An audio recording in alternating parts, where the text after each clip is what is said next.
નમસ્કાર મિત્રો, વિડીયોમાં તમારું સ્વાગત છે। આજે આપણે જાણીશું નસવાડી તાલુકાના ધાર સિમેલ તાલુકા પંચાયતની સીટ પર જે આમ આદમી પાર્ટી અને ભારતીય જનતા પાર્ટી વચ્ચે બરાબરની જંગ ચાલવાની છે, ત્યારે કોણ સામે સામે છે એ બધી ડિટેલ આપણે આ વિડીયોની અંદર જાણીશું।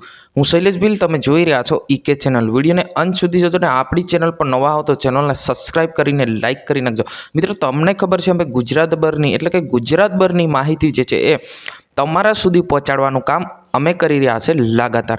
હવે મિત્રો, આપણે જાણી લઈએ કે અત્યારે વાત કરવામાં આવે તો જે ધાર સિમેલ તાલુકા પંચાયતની અંદર જે લડાઈ થવા જઈ રહી છે ભારતીય જનતા પાર્ટી અને આમ આદમી પાર્ટી વચ્ચે બરાબરનો જંગ થઈ રહ્યો છે, ત્યારે આપણે વાત કરીશું। સૌથી પહેલાં તો આપણે ઉમેદવારના નામ આપણે જાણી લઈએ, પછી આગળ બીજી જે છે એ વાત કરીએ।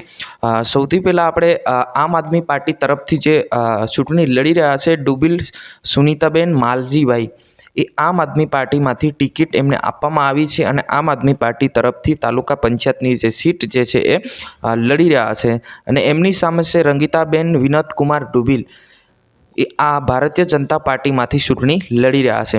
હવે આ બંને વચ્ચે જે આમ આદમી પાર્ટી અને ભારતીય જનતા પાર્ટી વચ્ચે જે ચૂંટણી જે છે એ અત્યારે થઈ રહી છે।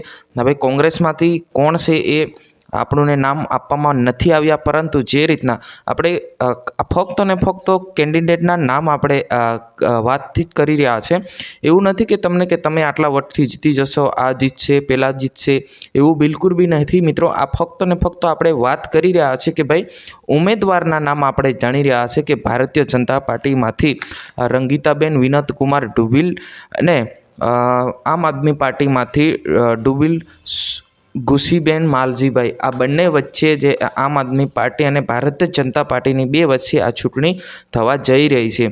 હવે મિત્રો, વાત કરવામાં આવે તો હવે વોટિંગ કોને વધારે મળશે અને વોટિંગ કોને ઓછું મળશે એ આપણે કોઈ નક્કી કરી શકતા નથી। આ ચૂંટણી છે ભાઈ, ચૂંટણીમાં કંઈ બી થઈ શકતું હોય છે, એટલે આપણે આના પર ચર્ચા નથી કરતા। તો આજની વિડીયો અંદર બસ આટલું। તાત્કાલિક આપણે નવા વિડીયોમાં મળશું।